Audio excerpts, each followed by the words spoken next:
Digital విద్యా ప్రపంచం berry బడికి స్వాగతం. నేను మీ సంజయ్. ఈరోజు మనం ఈ వీడియోలో ఇంగ్లీష్ గ్రామర్ సిరీస్ 30 డేస్‌లో భాగంగా డే 26లో ఫొనెటిక్స్‌ని స్టార్ట్ చేసుకుందాం.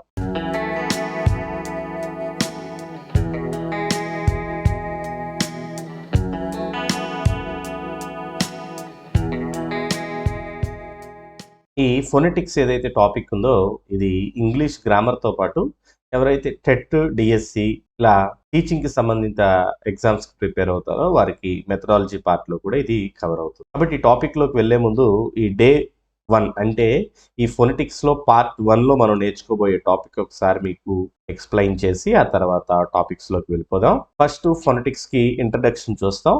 తర్వాత బేసిక్ కాన్సెప్ట్స్ అంటే ఏంటంటే ఫొనెటిక్స్ నేర్చుకునేటప్పుడు మనకి ఏదైతే కీవర్డ్స్ వస్తాయో వేటినైతే మనం నేర్చుకోబోతున్నాం వాటిలన్నిటి యొక్క డెఫినిషన్స్ అంటే వాటి యొక్క అర్థాలు ముందుగానే మనం అవగాహన కలిగి ఉండడానికి బేసిక్ కాన్సెప్ట్స్ అన్ని మనం నేర్చుకుంటాం. ఆ తర్వాత ఈ ఫొనెటిక్స్లో మనం నేర్చుకోబోయే మరొక ముఖ్యమైన టాపిక్ ఏంటి అంటే ఆర్గాన్స్ ఆఫ్ స్పీచ్ అంటే ఈ మాట్లాడడానికి లేకపోతే పదాలను మనం పలకడానికి లేకపోతే లోపల అసలు శబ్దాలని తయారు చేయడానికి ఉపయోగపడే ఆర్గాన్స్ ఏవైతే ఉంటాయో వాటిలన్నిటి గురించి మనం విపులంగా చూడడమే కాకుండా ప్లేసెస్ ఆఫ్ ఆర్టికల్ ఈ యొక్క శబ్ద ఉచ్చారణకి ఉపయోగపడే ఈ యొక్క స్థానాలు ఏవైతే ఉంటాయో లోపల ఆర్గాన్స్లో వాటిని కూడా మనం చూస్తాం.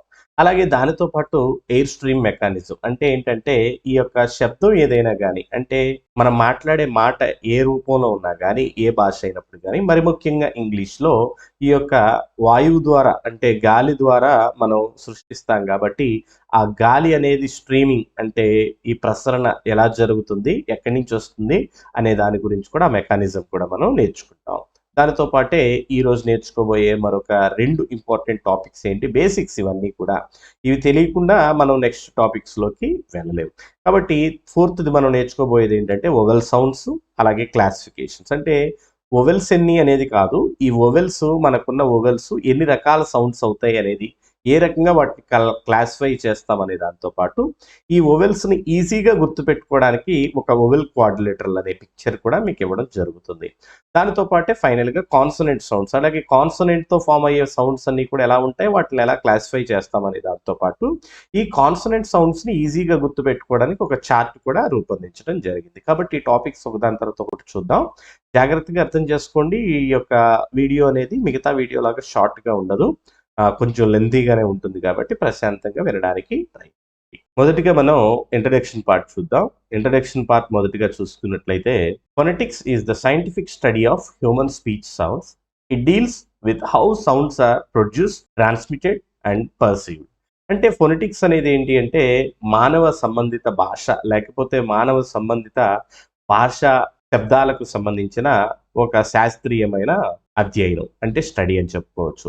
ఇది దేనితో డీల్ చేస్తుంది అంటే ఇది దేని గురించి మనకి స్టడీ చేస్తుంది అంటే అసలు శబ్దాలు అనేవి ఎలా ప్రొడ్యూస్ చేయబడతాయి అంటే ఎలా తయారు చేయబడతాయి, ఎలా ఒక స్థానం నుంచి మరొక స్థానానికి ఎలా ప్రసరింపజేయబడతాయి, అలాగే ఎలా అవతల వారికి ఎలా ధ్వని అనేది ఎలా వినిపిస్తుంది ఎలా తయారవుతుంది అనే దాని గురించి ఈ యొక్క స్టడీ డీల్ చేస్తుంది. జాగ్రత్త గుర్తుపెట్టుకొని ఒక నోట్ ఉంది ఇక్కడ. English uses 26 letters to represent about 44 speech sounds. అయితే 26 అక్షరాలు కలిగిన ఈ ఇంగ్లీష్ లాంగ్వేజ్ దాదాపుగా 44 స్పీచ్ సౌండ్స్ వాటిల్నే మనం ఫోనిమ్స్ అంటాం ఇవి తయారు చేస్తుంది. కాకపోతే ఇది మనం నేర్చుకునేది అంతా కూడా దేనిలో ఉంటుందంటే స్టాండర్డ్ బ్రిటిష్ ఇంగ్లీష్. మన ఇండియాలో మనం ఉపయోగించే English British English American English కాదు కాబట్టి మనం స్టాండర్డ్ బ్రిటిష్ ఇంగ్లీష్ ప్రకారం 44 స్పీచ్ సౌండ్స్ అనేవి తయారు చేస్తుంది. వీటిల్లో వచ్చేసరికి 20 ఏమో వొవెల్ సౌండ్స్, 24 ఏమో కాన్సనెంట్ సౌండ్స్ కింద మనం బేసిక్ క్లాసిఫికేషన్ చెప్పుకోవచ్చు. ఆ తర్వాత ఇంపార్టెన్స్ కూడా ఒకటి రెండు చూద్దాం, చూసి మనం టాపిక్లోకి వెళ్దాం.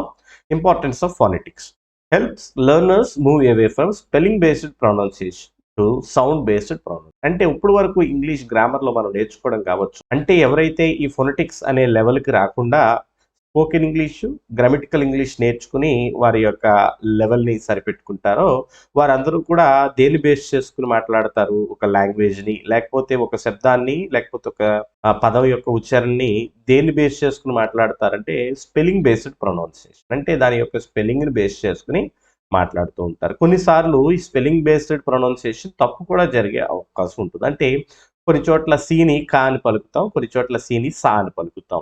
ఇలా స్పెల్లింగ్ బేస్డ్తో చూసుకుంటే కొన్నిసార్లు తప్పే అవకాశం ఉంటుంది. ఇప్పుడు హయ్యర్ లెవెల్కి వచ్చినప్పుడు అంటే మామూలు స్పోకెన్ ఇంగ్లీష్ నుంచి గ్రామటికల్ ఇంగ్లీష్ నుంచి మనం ఫొనెటిక్స్కి వచ్చాం. దాని అర్థం ఏంటి అంటే ప్రతిదీ కూడా మనం సౌండ్ బేస్డ్ ప్రొనౌన్సియేషన్ నేర్చుకుంటాం. అంటే శబ్దోచ్చారణని ఆధారం చేసుకుని నేర్చుకుంటూ ఉంటాం. తర్వాత దీనివల్ల ఉపయోగం ఏంటి అంటే assists in overcoming mother tongue influence, దాన్ని ఎంటీఐ అంటాం. అంటే ఏంటంటే మాతృభాష యొక్క ప్రభావం భాష మీద, ప్రతి భాష మీద ఉంటుంది. అంటే ఏ భాష మనం నేర్చుకున్నా కానీ ఒక భాష మీద మనం ఏం చేస్తామంటే ఆటోమేటిక్గా మన మదర్ టంగ్ ఏదైతే ఉంటుందో మాతృభాష, అది ఆటోమేటిక్గా దాని మీద ప్రభావం చూపిస్తూ ఉంటుంది. ఉదాహరణకి చెప్పాలి అంటే వస్తున్నావా అంటాం, దాన్నే మళ్ళీ మళ్ళీ ఇంగ్లీష్లో తీసుకెళ్ళి మనం ఏం చేస్తాం, కమింగ్ అన్న పదానికి ఆ చేర్చి కమింగా అంటాం. అంటే ఇది ఫొనెటిక్స్లో చెప్పుకోవాల్సిన ఎగ్జాంపుల్ కాదు, కానీ మాతృభాష యొక్క ప్రభావం ఎలా ఉంటుంది అని తెలియడానికి ఎగ్జాంపుల్ చెప్పాను మీకు. కాబట్టి ఇది ఏం చేస్తుందంటే మాతృభాష యొక్క ప్రభావం ఏదైతే భాషలో ఉంటుందో మరొక భాష మీద, దాన్ని ఏం చేస్తుందంటే అధిగమించడానికి ఈ ఫొనెటిక్స్ అనేది మనకు ఉపయోగపడుతుంది. తర్వాత చూసుకుంటే enables the correct use of dictionaries to find the exact pronunciation of unknown words. అంటే ఏదన్నా పదం తెలియని పదం అయితే, లేదా ఏదన్నా ఒక మన తెలియని సందర్భంలో ఉపయోగించిన ఒక పదం స్పెల్లింగ్ మనకి కనపడితే అది డిక్షనరీలో ఎలా ఉపయోగించాలి, డిక్షనరీలో ఎలా వెతకాలి అనేది, లేదా ఎగ్జాక్ట్ ప్రొనౌన్సియేషన్ ఎలా ఉంటుంది అనేది తెలుసుకోవడానికి కానీ ఈ ఫొనెటిక్స్ మనకి ఉపయోగపడుతుంది. నేను ఈ ఇంపార్టెన్స్ను కూడా ఎందుకని ఇంత గుచ్చి చెప్పాను అంటే ఎవరైతే ఇప్పుడు టెట్, డిఎస్సి లాంటి వాటికి ప్రిపేర్ అవుతారో వారికి ఈ ఫొనెటిక్స్ మీద ఓన్లీ ప్రాక్టికల్గా దాని యొక్క ట్రాన్స్క్రిప్ట్ రాయండి, లేకపోతే ఈ పదం ఏంటో కనుక్కోండి అన్న మాత్రమే కాకుండా ఈ ఫొనెటిక్స్ గురించి డెప్త్గా క్వశ్చన్స్ అడగడానికి అవకాశం ఉంటుంది. కాబట్టి వారి కోసం చెప్పడం జరిగింది. ఇవి మెయిన్ పాయింట్స్ చెప్పుకోవచ్చు.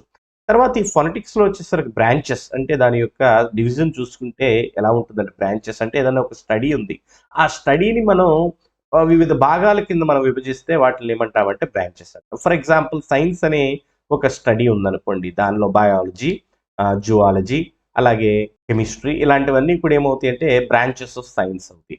అలా ఇప్పుడు ఈ యొక్క ఫొనెటిక్స్ యొక్క బ్రాంచెస్ కూడా చూడాలంటే మొట్టమొదటిది మనకి ఆర్టికులేటరీ ఫోనెటిక్స్ అంటారు. అంటే ఏంటో చూడండి, the study of how speech sounds are produced. జాగ్రత్త చూడండి, how speech sounds are produced, ఇది గుర్తుపెట్టుకోండి. By the human vocal organs, అంటే మానవుని యొక్క స్వర సంబంధిత ఆర్గాన్స్ ఏవైతే ఉంటాయో వాటి ద్వారా ప్రొడ్యూస్ చేయబడిన స్పీచ్ సౌండ్స్ ఏవైతే ఉంటాయో అవి ఎలా ప్రొడ్యూస్ చేయబడి, ఎలా ఉత్పత్తి చేయబడి అని అధ్యయనం చేసే ఈ బ్రాంచ్ని ఏమంటామంటే ఆర్టికులేటరీ ఫోనెటిక్స్ అంటాం. ఇది ఇంగ్లీష్ లెర్నర్స్కి మోస్ట్ ఇంపార్టెంట్ టాపిక్ అని చెప్పుకోవచ్చు. నెక్స్ట్ది అకోస్టిక్ ఫోనెటిక్స్. అంటే ఏంటి అంటే the study of the physical properties of sound waves in the air. అంటే గాలిలో ప్రయాణించే శబ్ద తరంగాలు, ఇదంత ఇంపార్టెంట్ ఏం కాదు కానీ వినండి. గాలిలో ప్రయాణించే శబ్ద తరంగాలు ఏవైతే ఉన్నాయో వాటి యొక్క ఫిజికల్ ప్రాపర్టీస్, భౌతికమైన ఏదైతే ప్రాపర్టీస్ ఉంటాయో వాటి గురించి అధ్యయనం చేసేదాన్ని అకోస్టిక్ ఫోనెటిక్స్ అంటాం. నెక్స్ట్ది ఆడిటరీ ఫోనెటిక్స్. అంటే ఏంటంటే the study of how the human year and brain perceive speech sounds. అంటే ఉత్పత్తి చేయబడిన ఏవైతే స్పీచ్ సౌండ్స్ అంటే శబ్దానికి సంబంధించిన సౌండ్స్ ఉంటాయో వాటిని మానవుని యొక్క చెవి లేదా మెదడు భాగం లేకపోతే మెదడు ఎలా రిసీవ్ చేసుకుంటున్నాయి, ఎలా తీసుకుంటున్నాయి, ఎలా గ్రహిస్తున్నాయి అన్న దాని గురించి వివరించే బ్రాంచ్ని ఆడిటరీ ఫోనెటిక్స్ అంటారు. వీటిలో మనకి మెయిన్ మనం గుర్తుపెట్టుకోవాల్సింది ఏంటి అంటే ఆర్టికులేటరీ ఫోనెటిక్స్. అయితే ఇప్పుడు బేసిక్ కాన్సెప్ట్ అందరికీ ఏ ఎగ్జామ్ రాసే వారికైనా ఫోనెటిక్స్ అనే టాపిక్ని వారి యొక్క సిలబస్ షీట్లో కలిగి ఉంటే ఇక ఇక్కడి నుంచి ఈ బేసిక్ కాన్సెప్ట్స్ నుంచి ప్రతిదీ కూడా ఇంపార్టెంట్, జాగ్రత్తగా వినండి. దీనిలో మనం నేర్చుకునే మొట్టమొదటి కాన్సెప్ట్ ఏంటి అంటే ఆల్ఫాబెట్. మనందరికీ తెలిసిందే, the complete order set of letters in a language. అంటే ఒక భాషలో ఉండే కంప్లీట్ సెట్ ఆఫ్ లెటర్స్ ఒక ఆర్డర్లో ఉన్న వాటిని మనం ఏమంటామంటే ఆల్ఫాబెట్ అంటాం. అంటే ఇంగ్లీష్లో అయితే ఏ నుంచి జెడ్ వరకు మనం ఆల్ఫాబెట్స్ అంటాం. ఇంగ్లీష్ వరకు మనం కన్ఫైన్ అవుదాం ఇప్పుడు మాట్లాడుకునే ప్రతిదీ కూడా. నెక్స్ట్ది లెటర్. లెటర్ అంటే ఏంటంటే a written symbol of the alphabet. అంటే ఈ యొక్క ఆల్ఫాబెట్స్ మనం ఏవైతే నేర్చుకున్నామో వీటి యొక్క లిఖితపూర్వక సింబల్ని, అంటే ఇప్పుడు ఏ అనేది మనం ఉంది ఆల్ఫాబెట్, దాన్ని మనం లిఖితపూర్వకంగా ఎలా రాస్తాం, ఇలా రాస్తాం. ఇప్పుడు దీన్ని ఏమంటామంటే లెటర్ అని పిలుస్తాం. నెక్స్ట్ సౌండ్ అంటే ఏంటో చూడండి, any audible vibration produced by a source. In phonetics the term usually refers to speech sounds produced by the human vocal organs. అంటే చెవులకు వినపడేది లేకపోతే అర్థమయ్యేది ఏదన్నా కానీ రిసీవ్ చేసుకోగలడానికి ప్రొడ్యూస్ చేయబడిన ఏ వైబ్రేషన్ అయినా, సాధారణంగా శబ్దం అనేది వైబ్రేషన్ ద్వారానే ప్రొడ్యూస్ చేయబడుతుంది. అలాంటి దాన్ని ఏమంటామంటే మనం సౌండ్ అంటాం. సాధారణంగా ఫొనెటిక్స్లోకి వచ్చేసరికి ఈ టర్మ్ దేని గురించి వివరిస్తుంది అంటే హ్యూమన్ వోకల్ ఆర్గాన్స్, అంటే మానవ సంబంధమైన, ఇందాకే నేను చెప్పాను కదా, శబ్దాలను పుట్టించే ఈ యొక్క ఆర్గాన్స్ ఏవైతే ఉన్నాయో వాటిని పుట్టించే ఈ స్పీచ్ సౌండ్స్ ని సాధారణంగా ఫొనెటిక్స్ అనేది సౌండ్ కింద రిఫర్ చేస్తుంది. నెక్స్ట్ వచ్చేసరికి స్పీచ్ సౌండ్. ఈ సౌండ్ అనేది స్పీచ్ సౌండ్ కింద ఎలా హైయర్ లెవెల్లో అర్థం చేసుకోవాలో జాగ్రత్తగా చూడండి. A sound produced by the human speech organs. అయితే ఇక్కడి వరకు బాగానే ఉంది, సౌండ్ అంటాం దీన్ని. ఇప్పుడు స్పీచ్ సౌండ్ అని ఎప్పుడు అంటామంటే దీన్ని ఎక్స్ట్రా క్వాలిఫికేషన్ ఏంటి అంటే and used in spoken language, అంటే మాట్లాడే భాషలో ఉపయోగిస్తే. మాట్లాడే భాష అంటే ఏంటి? భాష అంటేనే అర్థవంతమైనది. ఈ అర్థవంతమైన ఏదైతే శబ్దం ఉందో దానిలో ఉపయోగించే వాటిని స్పీచ్ సౌండ్ అంటారు. అంటే ఫర్ ఎగ్జాంపుల్ సౌండ్ అంటే ఏదో ఒక శబ్దం, స్పీచ్ సౌండ్ అంటే భాషకు ఉపయోగపడే శబ్దం. ఫర్ ఎగ్జాంపుల్ అర్థం లేకుండా ఓ అని అరిచాం, అది సౌండ్ అవుతుంది. అర్థవంతంగా ఓ అని, ఏ అని, లేకపోతే బి అని ఇలా మాట్లాడుతూ వచ్చాం, దాన్ని మనం స్పీచ్ సౌండ్ అంటాం. నెక్స్ట్ ఆర్టికులేటర్ అంటే ఏంటో చూడండి పదం. ఇవన్నీ కూడా ఒక ఐడియా కలిగి ఉంటే మనం నెక్స్ట్ లెసన్ ఏదైతే మనం పార్ట్స్లోకి వెళ్తామో దీని యొక్క క్లాసిఫికేషన్స్ ఈజీగా అర్థమవుతుంది. Any organ of speech involved in producing speech sounds. Articulator అంటే ఏంటి అంటే ఈ యొక్క భాషా సంబంధిత ఏదైతే శబ్దాలు మనం ప్రొడ్యూస్ చేస్తామో ఇది ప్రొడ్యూస్ చేయడానికి ఉపయోగపడే ఏ ఆర్గాన్ అయినా కానీ, అది నాలుక కావచ్చు, లేకపోతే పన్ను కావచ్చు, లేదా లోపల ఉండేది ఇంకా ఏ ఆర్గాన్ అయినా, నువ్వు ఏం ఉపయోగిస్తాం అనేది కాదు, ఒక స్పీచ్కు ఉపయోగపడే ఏ ఆర్గాన్ అయినా మనం ఏమని పిలుస్తామంటే ఆర్టికులేటర్ అంటాం. Some articulators are active. అయితే కొన్ని ఆర్టికులేటర్స్ ఏమో మనం యాక్టివ్ ఆర్టికులేటర్స్ అంటాం. ఎగ్జాంపుల్ టంగ్, లోవర్ లిప్, అంటే ఈ నాలుక కావచ్చు లేదా కింది పెదవి కావచ్చు, ఇవన్నీ కూడా మనం ఏమంటామంటే యాక్టివ్ ఆర్టికులేటర్స్ అంటాం.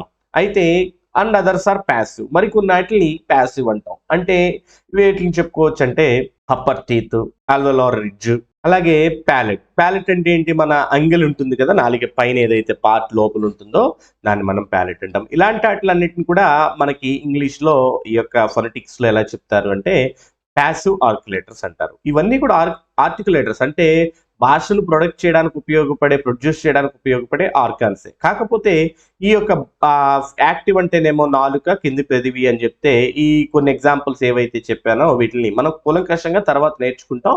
వీటిని ఉదాహరణకు మనం ప్యాసివ్ ఆర్టికులేటర్స్ అంటాం. నెక్స్ట్ చూద్దాం. నెక్స్ట్ గుర్తుపెట్టుకోవాల్సింది ఏంటంటే vocal tract, the passage through which air travels during the speech extending from the larynx to the lips and nose. అంటే మాట్లాడుతూ ఉన్నప్పుడు, మాటను ప్రొడ్యూస్ చేస్తూ ఉన్నప్పుడు లారింగ్స్ నుంచి అంటే స్వరపేటిక నుంచి ఈ యొక్క పెదవులు, ముక్కు వరకు ఎక్స్టెండ్ చేసే ఈ పార్ట్ ఏదైతే ఉంటుందో, ఈ యొక్క ప్యాసేజ్ ఏదైతే ద్వారం ఉంటుందో దీన్ని మనం వోకల్ ట్రాక్ట్ అంటాం. నెక్స్ట్ చూడండి గ్రాఫీమ్. గ్రాఫీమ్ అంటే a written letter or a combination of letters that represents one or more speech sounds. అంటే రాయడానికి వీలైన ఒక లెటర్ కానీ లేదా రెండు లేదా అంతకన్నా ఎక్కువ లెటర్స్ కావచ్చు, వాటి యొక్క కాంబినేషన్ కానీ, ఒకటి లేదా అంతకన్నా ఎక్కువ స్పీచ్ సౌండ్స్ ని అవి సూచించే వాటి కింద ఉంటే వాటిని మనం ఏమంటామంటే గ్రాఫీమ్ అంటాం. ఉదాహరణకు చూడండి, చిప్పులో SH ఉంది. ఈ SH అనే కాంబినేషన్ ఏం చేసిందంటే ష అనేది కొత్త దాన్ని ప్రొడ్యూస్ చేసింది. అలాగే చూసుకుంటే ఈ బాక్స్ అనే పదంలో ఈ X ఏం చేస్తుందంటే, ఇప్పుడు ఈ యొక్క ఫొనెటిక్ ఏదైతే రిప్రజెంటేషన్ ఉందో దీని గురించి కంగారు పడొద్దు, మీకు తర్వాత లెసన్ అంతా నేర్చుకున్నాక ఇది అర్థమవుతుంది. దీనిలో ఈ X అనే ఒక సింగిల్ లెటర్ ఏం చేస్తుందంటే ఈ KS మనం ఏం బాక్స్ అంటాం, ఈ KS అనే ఒక కాంబినేషన్ మనకి తెలియజేస్తుంది. వీటిని మనం గ్రాఫీమ్ అంటాం. అయితే English spelling and pronunciation do not always match. అంటే ఇంగ్లీష్లో స్పెల్లింగ్ ప్రొనౌన్సియేషన్ ఎప్పుడు కూడా కంపల్సరీ మ్యాచ్ అవ్వాలని రూల్ ఏమీ లేదు. The same letter may represent different sounds.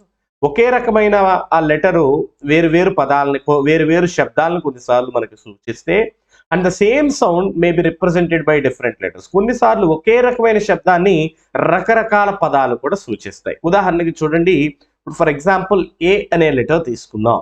ఈ ఏ అనే లెటర్ని ఏం చేస్తాం, ఈ క్యాట్లో వచ్చేసరికి క్యాట్ యా అనేది వచ్చేసింది, కాల్ ఆ అని వచ్చింది, మెనీ ఏ వచ్చింది.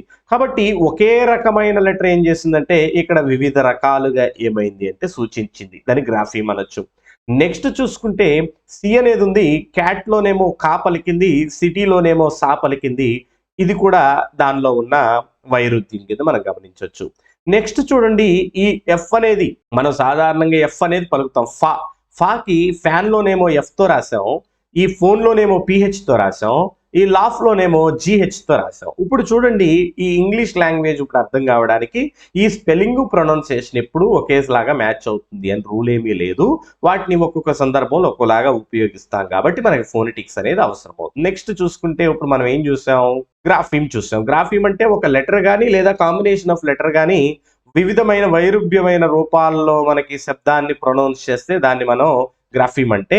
ఇప్పుడు ఫోనీమ్ వచ్చేసరికి the smallest unit of sound in a language that can change the meaning of a word. అయితే ఈ యొక్క సౌండ్స్ లో స్మాలెస్ట్ యూనిట్ ని మనం ఫోనీమ్ అంటాం. కాబట్టి అన్నిటినీ కాదు, ఎప్పుడంటామంటే దాన్ని ఒక వర్డ్ యొక్క మీనింగ్ ని అది మార్చేసే రకంగా ఉంటే, ఆ వర్డ్ యొక్క ప్రొనౌన్సియేషన్ అది మార్చే రకంగా ఉంటే, అంటే దాని యొక్క ఇంపాక్ట్ ఏదైతే ఉందో ఆ స్మాలెస్ట్ టర్మే కానీ అది మిగతా దాని మీద ప్రభావం చూపిస్తున్నప్పుడు అది పూర్తిగా మార్చేస్తుందో దాన్ని మనం ఫోనీమ్ అంటాం. తర్వాత చూద్దాం నిదానంగా.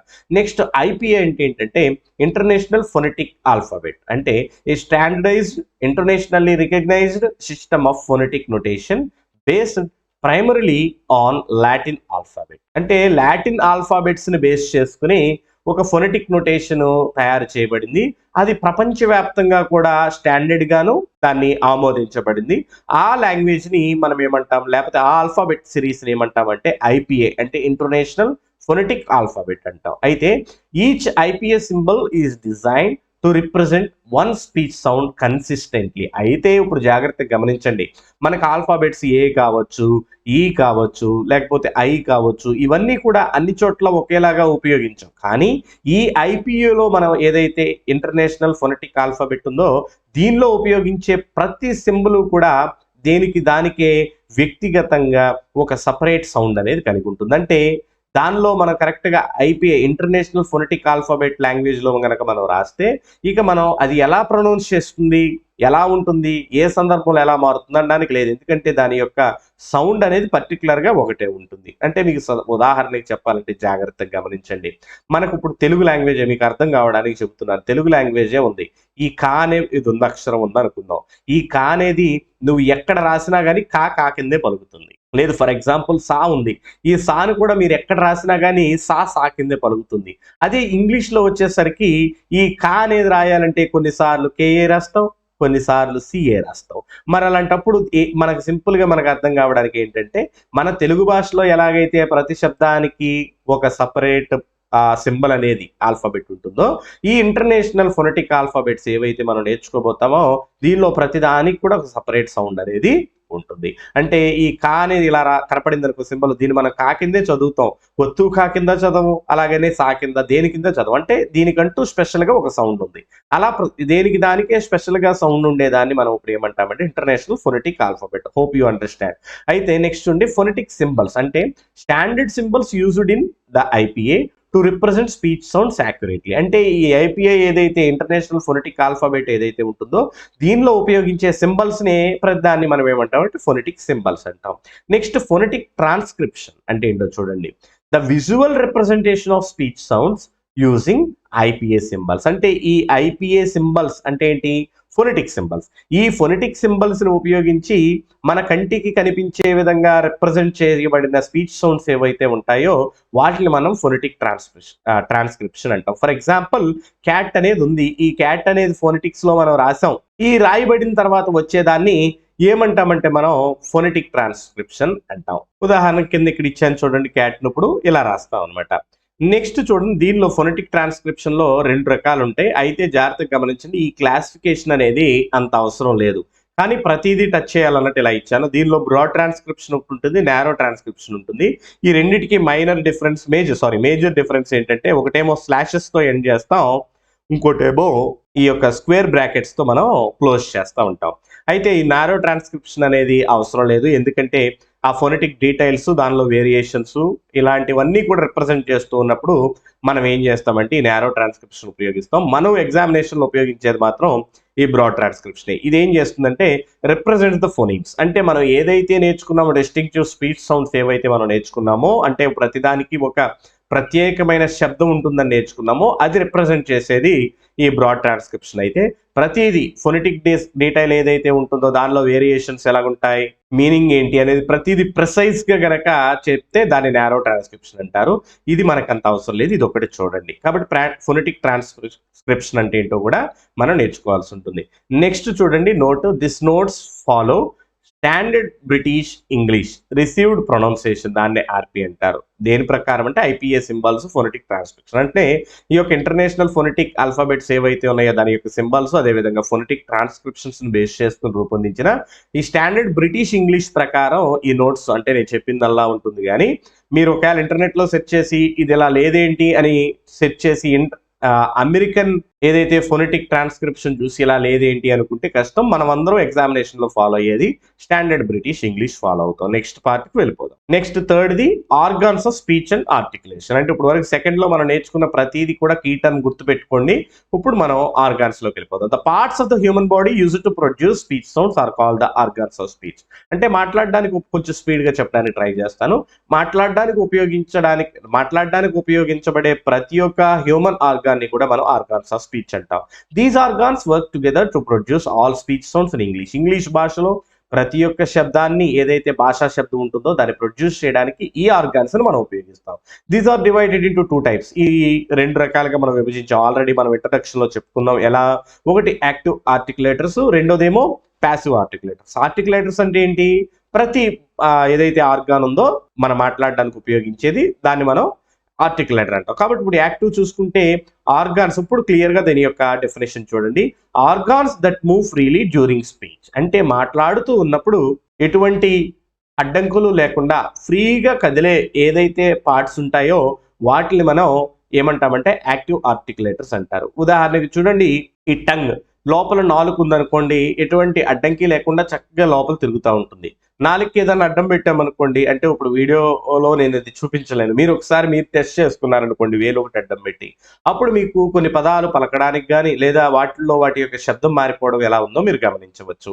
అలాగే లోవర్ లిప్, ఈ కింద పేదని కూడా అంతే, కదలకుండా మనం ఇలా పట్టుకున్నాం అనుకోండి, ఆటోమేటిక్గా ఏమవుతుందంటే ఇది మనం మాట్లాడడానికి అంతగా ఉపయోగపడదు, లేకపోతే కొంచెం అడ్డంకి ఉంటుంది. ఇలా ఫ్రీగా మూవ్ అయ్యే పార్ట్స్ ని మనం ఏమంటామంటే యాక్టివ్ ఆర్టికులేటర్స్ అంటారు. నెక్స్ట్ వచ్చేసరికి ప్యాసివ్ ఆర్టికులేటర్స్ ఏంటి అంటే stationary organs toward which the active articulators move. అంటే కదలకుండా ఉండేవి. అవి ఏం చేస్తాయి అంటే ఎప్పుడు ఈ యాక్టివ్ ఆర్టికులేటర్స్ ఏవైతే కదులుతా ఉంటాయో ఇవి వాటి వైపు తిరిగి లేకపోతే వాటికి అనుసంధానించబడి ఇవి ఉంటాయి. ఉదాహరణకు చూసుకుంటే ఈ లోవర్ అప్పర్ లిప్ అంటే ఈ పైపెదిం కావచ్చు, అప్పర్ టీత్ పైన పండ్లు కావచ్చు, ఈ అల్విలార్ రిడ్జ్ లేదా టీత్ రిడ్జ్ అంటే ఏదైతే మన పంటికి పై పంటికి ఏదైతే పైన గట్టి భాగం ఉంటుందో, లోపల దంగలి కాదు పంటి పైన ఉండేది ఆ రిడ్జ్ ఆ భాగం కావచ్చు, లేదా హార్డ్ పెల్లెట్ అంటే ఈ గట్టిగా ఉండే అంగిలి భాగం కావచ్చు, లేదా సాఫ్ట్ పెల్లెట్ లేదా విలం అంటే ఏంటి అంటే మనకి కొండనాలకు ఉంటుంది కదా ఆ పార్ట్ ఏదైతే మెత్తగా కనబడుతుందో అది కావచ్చు. ఇవన్నీ కూడా ప్యాసివ్ ఆర్టికులేటర్స్ ఉంది అని మనం పిలుస్తాం. ఈ యాక్టివ్ ఆర్టికులేటర్స్ లో ఒకటి ఇక్కడ మెన్షన్ చేయడం మర్చిపోయాను, మరి ముఖ్యంగా మనం మాట్లాడుకునేది టంగ్, లోవర్ లిప్ తో పాటు ఏదైతే లోవర్ జా ఉంటుందంటే కింద దవడ భాగం ఏదైతే ఉంటుందో అది కూడా దీనిలో వస్తుంది. కాబట్టి మీరు అక్కడ రాసుకోవడానికి ట్రై చేయండి. వీటిలన్నిటిని ఏమంటామంటే యాక్టివ్ ఆర్టికులేటర్స్. అంటే ఫ్రీగా కదిలేవి యాక్టివ్ ఆర్టికులేటర్స్, ఫ్రీగా కదలవి ఏమంటామంటే మనం ప్యాసివ్ ఆర్టికులేటర్స్ అంటాం. కాబట్టి ఇవన్నీ కూడా భాషని ప్రొడ్యూస్ చేయడంలోనే ఉపయోగపడే ఆర్గాన్స్. నెక్స్ట్ పార్ట్ చూద్దాం. ఈ ఆర్గాన్స్ ఆఫ్ ఏదైతే స్పీచ్ ఉందో దీనికి సంబంధించి ఒక పిక్చర్ ఇచ్చాను జాగ్రత్తగా. ఇది ఎక్స్ప్లెయిన్ చేయడానికి ఏమీ లేదు, గుర్తుపెట్టుకోవడానికి ఈజీగా ఇచ్చాను. పై నాజల్ క్యావిటీ ఏదైతే ముక్కు దగ్గర ఉంటుందో అది, ఓరల్ క్యావిటీ మౌత్ ని మనం ఓరల్ క్యావిటీ అంటాం. అలాగే పెదాలు లిప్స్, ఆ లిప్స్ ని మనం లోవర్ లిప్ అని అప్పర్ లిప్ అని పిలుస్తూ ఉంటాం. అలాగే పై ఏదైతే పళ్ళు ఉంటాయో వరుస, ఆ పై వరుసని అప్పర్ టీత్ అంటాం. ఈ వరుసని పైన ఏదైతే ఉందో, ఈ కలర్ కనిపించట్లేదు, దీన్ని మనం అప్పర్ టీత్ అంటాం. అలాగే ఈ టీత్ రిడ్జ్ అంటే పైన ఉండే ఈ పార్ట్ ఏదైతే ఈ పళ్ళ పైన ఏదైతే చిగురు గట్టి భాగం ఏదైతే ఉంటుందో దాన్ని రిడ్జ్ అంటాం. అలాగే హార్డ్ ప్యాలెట్ అంటే ఏంటంటే పైన అంగిలి, ఆ తర్వాత ఇక్కడ కనిపించి వేలాడుతుంది కదా, ఇదేమో మనకి కొండనాలుక లాంటిది. ఆ తర్వాత ఈ టంగ్ని మనం ఎలా చెప్పొచ్చు అంటే టిప్ అని, ఆ బ్లేడ్ అని, దాని తర్వాత ఉండే ఫ్రంట్ పార్ట్, తర్వాత బ్యాక్ పార్ట్, అలాగే రూట్, దాని యొక్క ప్రారంభం ఏదైతే ఉంటుందో దాని రూట్ అని, ఇలా మీరు ఈ పిక్చర్ లో చూసి గమనించండి. నెక్స్ట్ ఫ్యారింగ్స్, ఆ తర్వాత లారింగ్స్ అంటే స్వరపేటిక. లారింగ్స్ అంటే దానిపైన ఉండేది గ్రసని అంటారు కదా, అది ఫ్యారింగ్స్ అంటాం.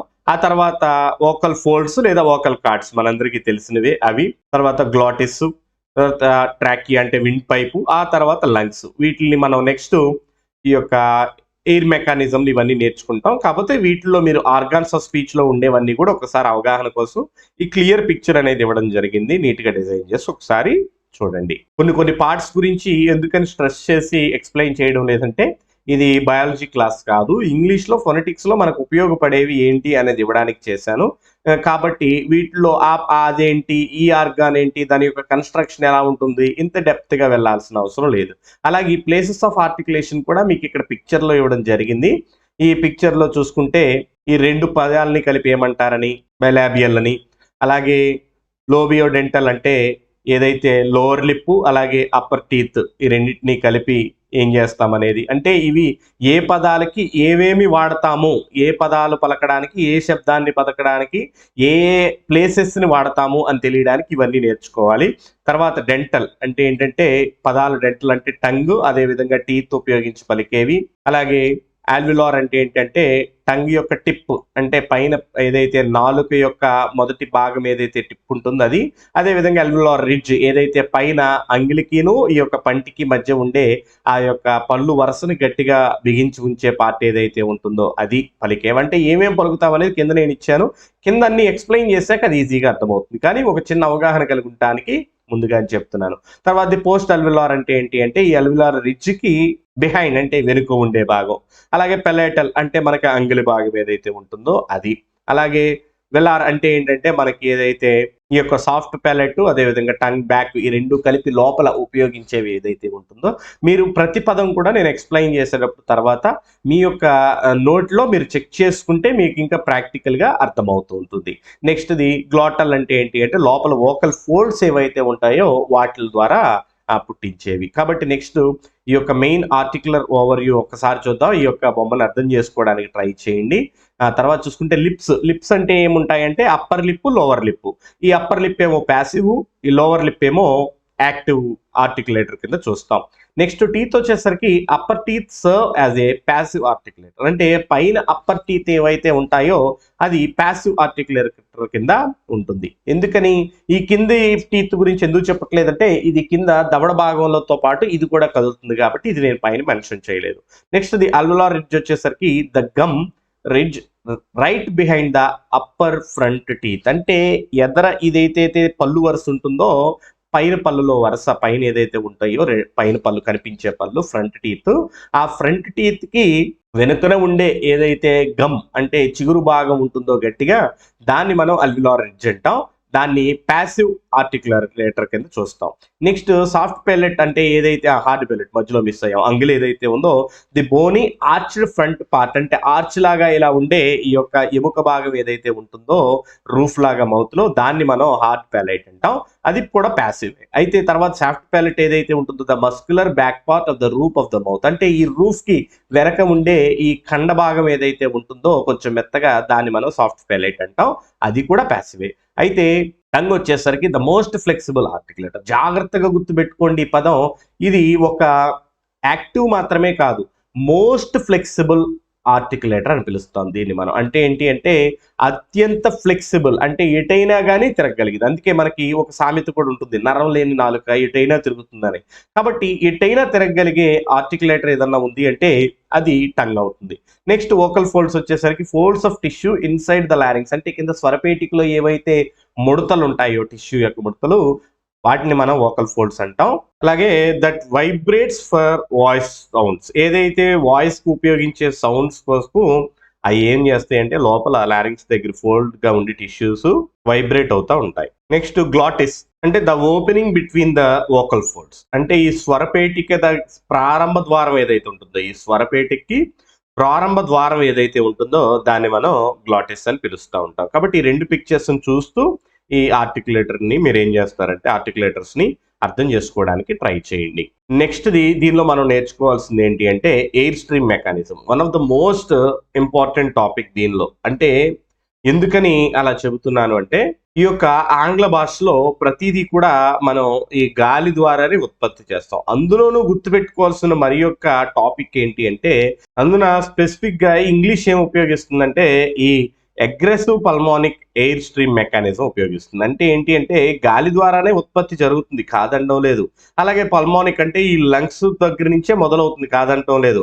అయితే ఈ అగ్రెసివ్ అంటే ఏంటి అంటే బయటికి వెలువడడం అంటే ఏంటంటే లోపలికి తీసుకునే ప్రాసెస్‌లో ఈ ఇంగ్లీష్ సౌండ్స్ అనేవి ఎక్కువ ప్రొడ్యూస్ అవ్వవు.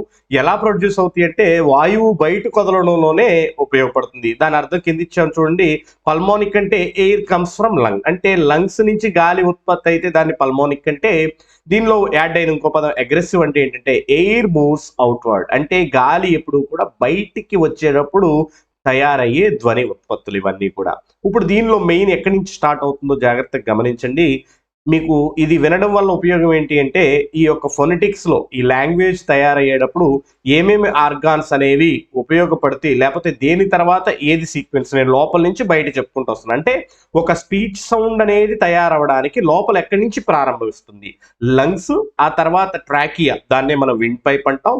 ఆ తర్వాత లారింగ్స్, ఆ తర్వాత వోకల్ ఫోల్డ్స్, గ్లాటిస్ ఇప్పుడే చెప్పుకున్నాం మనం ప్రారంభ ద్వారం అని అది. ఆ తర్వాత ఫారింగ్స్, ఆ తర్వాత ఓరల్ క్యావిటీ లేదా నాసల్ క్యావిటీ ఈ రెండింటిని ఒకే రకమైన సీక్వెన్స్ ఉంచుతాం. ఆ తర్వాత ఈ ఓరల్ క్యావిటీకి బయట ఉండేదేమో లిప్స్, ఈ నాసల్ క్యావిటీకి బయట ఉండేదేమో నోస్. కాబట్టి ఈ రెండింటిని నెక్స్ట్ స్టెప్ కింద చూసి ఫైనల్ గా వీటి నుంచి అయితే లిప్స్ ద్వారా లేదా నోస్ ద్వారా మనకి తయారయ్యే వాటిని లేదా రెండు ఉచ్చారణ రెండింటిని కలిపి కూడా తయారయ్యే దాన్ని అప్పుడు మనం స్పీచ్ సౌండ్ అంటాం. కాబట్టి ఈ లంగ్స్ నుంచి ఈ స్పీచ్ సౌండ్ కి ఎన్ని స్టేజెస్ ఉన్నాయి అనేది ఈ ఎయిర్ స్ట్రీమింగ్ అనేది ఏ మెకానిజంతో ఒకదానిలోంచి ఒకటి ట్రాన్స్ఫర్ అవుతుంది అనేది కంపల్సరీ గుర్తుపెట్టుకోవాల్సి ఉంటుంది. కాబట్టి ఎయిర్ స్ట్రీమ్ మెకానిజం గురించి 2-3 మాటలు చూసేసి మనం మెయిన్ ఏదైతే వొవెల్ సౌండ్స్ అలాగే కాన్సనెంట్ సౌండ్స్ ఉన్నాయో వాటికి వెళ్ళిపోదాం. ఈ ఎయిర్ స్ట్రీమ్ మెకానిజం గురించి చూసుకుంటే different languages may use different air stream mechanics. అయితే ప్రతి భాష ఒకే రకంగా ఈ యొక్క గాలిని ఉపయోగించుకుంటుంది, దాని యొక్క ప్రసరణ ఒకే రకంగా ఉంటుందని చెప్పలేము. కానీ ఇంగ్లీష్ ఏం చేస్తుందంటే English however uses only the egressive pulmonic air stream mechanism for all it speech sound. అంటే ఇంగ్లీష్ లో ఉండే ప్రతి స్పీచ్ సౌండ్ కూడా ఎలా వస్తుందంటే ఇందాక చెప్పాను కదా mechanism aggressive pulmonic air stream అంటే ఏంటి అంటే ఒకటి లంగ్స్ ద్వారా ప్రారంభమవుతుంది, రెండోది వచ్చేసరికి అగ్రెసివ్ అంటే అవుట్పుట్టే ఎప్పుడు బయటికి అంటే గాలి యొక్క ప్రసరణ లోపలికి తీసుకునేటప్పుడు శబ్దాలు ఫామ్ అవ్వవు, బయటకు వచ్చేటప్పుడు ఫామ్ అవుతాయి. కాబట్టి ఆర్టికులేషన్ అంటే ఏంటో చూద్దాం. Articulation is the process. ఇందాక మనం ఏమి నేర్చుకున్నాం? ఆర్టికులేటర్స్ అంటే ఏంటో నేర్చుకున్నాం. ఇప్పుడు ఆర్టికులేషన్ అంటే ఏంటంటే అండర్లైన్ చేయడం మర్చిపోయాను. ఓకే, ఆర్టికులేషన్ అంటే ఏంటి అంటే articulation is the process of obstructing or modifying the air flow in the vocal tract to produce different speech sounds. అంటే జాగ్రత్తగా గమనించిన ఆర్టికులేషన్ అంటే ఏంటి అంటే గాలి అనేది వస్తుంది, వచ్చేదాన్ని ఆపడం. అబ్స్ట్రక్ట్ చేయడం అంటే ఏంటి? ఆప్ చేయడం. అలాగే మాడిఫైయింగ్ అంటే ఏంటి? దాన్ని దిశ మార్చడం లేదా దాన్ని కొంచెం ఆప్ చేసి ఇంకో వైపు తిప్పడం. ఈ ఎయిర్ ఫ్లోని అయితే ఆప్ చేయడం లేదా దాని యొక్క దిశ అటు ఇటు మార్చడం చేసి ఏం చేస్తుందంటే ఈ వోకల్ ట్రాక్ ఈ డిఫరెంట్ స్పీచ్ సౌండ్స్ ని ప్రొడ్యూస్ చేస్తుంది. ఆ ప్రాసెస్ నే మనం ఏమంటామంటే ఆర్టికులేషన్ అంటాం. దీనిలో మనం గుర్తుపెట్టుకోవాల్సింది ప్లేస్ ఆఫ్ ఆర్టికులేషన్ ఆల్రెడీ మీకు నేను డిస్కస్ చేశాను పైన పిక్చర్ చెప్పేటప్పుడు. తర్వాతది మేనర్ ఆఫ్ ఆర్టికులేషన్, ఇది జాగ్రత్తగా గమనించండి.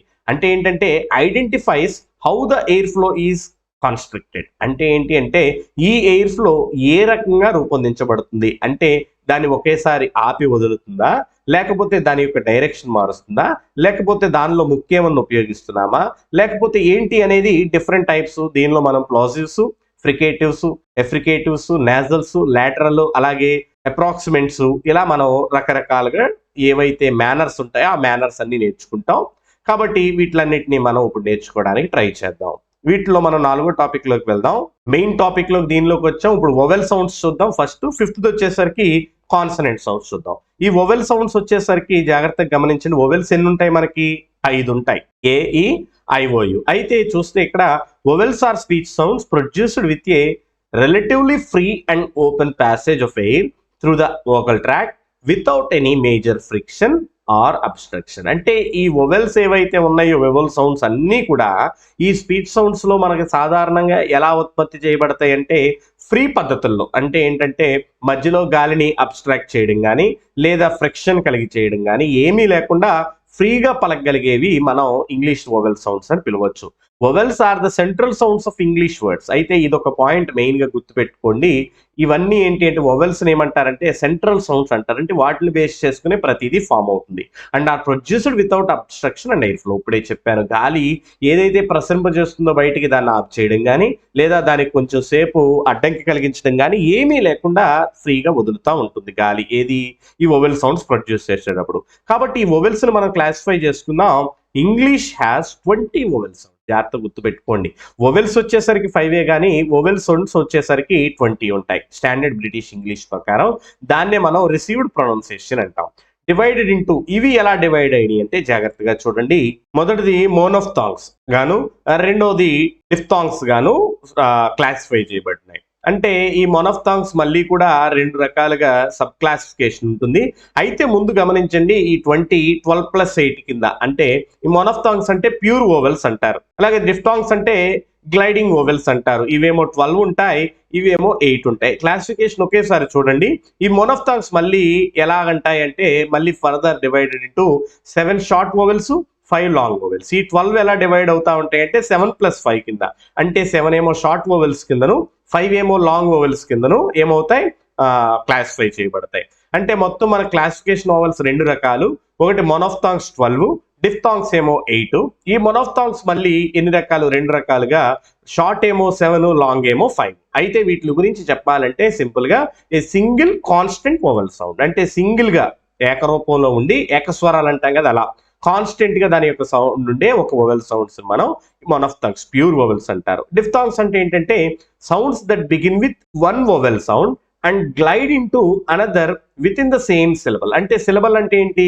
ఏకంగా ఒకే ఒక మాత్రా కాలంలో, మనం ఆల్రెడీ నేర్చుకున్నాం, ఏకమాత్రా కాలంలో పలికే దాన్ని మనం ఏమంటాం? సిలబల్ అంటాం. అయితే ఈ డిఫ్థాంగ్స్ కూడా వచ్చేసరికి సేమ్ సిలబల్, అంటే ఒకే సిలబల్ ఉంటుంది. కానీ ఎలా ఉంటుందంటే ప్రారంభం ఒక వొవెల్ సౌండ్ తో ప్రారంభమయ్యి ఆ తర్వాత ఇంకొక వొవెల్ సౌండ్ లోకి ఇది ఏమవుతుందంటే ఆటోమేటిక్ గా జారుకుంటుంది, గ్లైడ్ అవుతుంది. అలాంటి ఆ యొక్క వొవెల్ సౌండ్స్ ఏమంటామంటే మనం డిఫ్థాంగ్స్ అంటాం. జాగ్రత్తగా చూద్దాం. అయితే వీటి గురించి కూలంకషంగా చూసే ముందు మీరు ఏం చేస్తారంటే ఈ టాపిక్ అంతా అయిపోయిన తర్వాత ఒక్కసారి ఈ వొవెల్ క్వాడ్రిలేటర్ని మీరు చూడడానికి ట్రై చేయండి. ఎలా చదవాలి, ఎలా గుర్తుపెట్టుకోవాలని జాగ్రత్తగా చెబుతున్నాను చూడండి. ఇప్పుడు ప్లేస్ ఆఫ్ టంగ్ అనేది ఉంటుంది. అంటే టంగ్ ఫ్రంట్ కు పెడుతుందా, సెంట్రల్ పొజిషనా, లేకపోతే బ్యాక్ పొజిషన్ ఉపయోగిస్తున్నాం? అంటే టంగ్ లో ఫ్రంటా, సెంట్రలా, బ్యాక్ ఉపయోగిస్తున్నాం. అలాగే హైట్ ఆఫ్ ద టంగ్ అంటే హైట్ వచ్చేసరికి ఓపెన్ లో ఉంటుందా, ఓపెన్ మిడ్ లో ఉందా, క్లోజ్ మిడ్ లో ఉందా, క్లోజింగ్ యొక్క నేచర్ లో ఉంటుందా, ఏది నాలుగు వచ్చేసరికి.